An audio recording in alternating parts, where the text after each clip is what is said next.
উত্তরবঙ্গ কিংবা পুরী যদি আমাদের বাসেই যেতে হয় তাহলে বাঙালির প্রথম পছন্দের কিছু বাসের তালিকা রয়েছে বা সার্ভিসের তালিকা রয়েছে। Green Line, Shyamoli, Express Line, Raipur Cruiser, Modern Travels, Easy ride.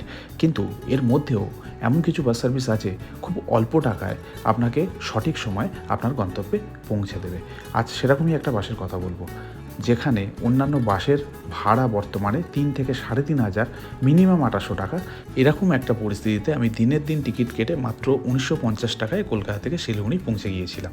এবার যদি জার্নি এক্সপিরিয়েন্স বা কমফর্ট লেভেলের কথা বলতে হয় তাহলে বলবো দুর্দান্ত এক্সপিরিয়েন্স ছিল। সিটগুলো বেশ ভালো ছিল, শুতে বা বসতে কোনো প্রবলেম হয়নি।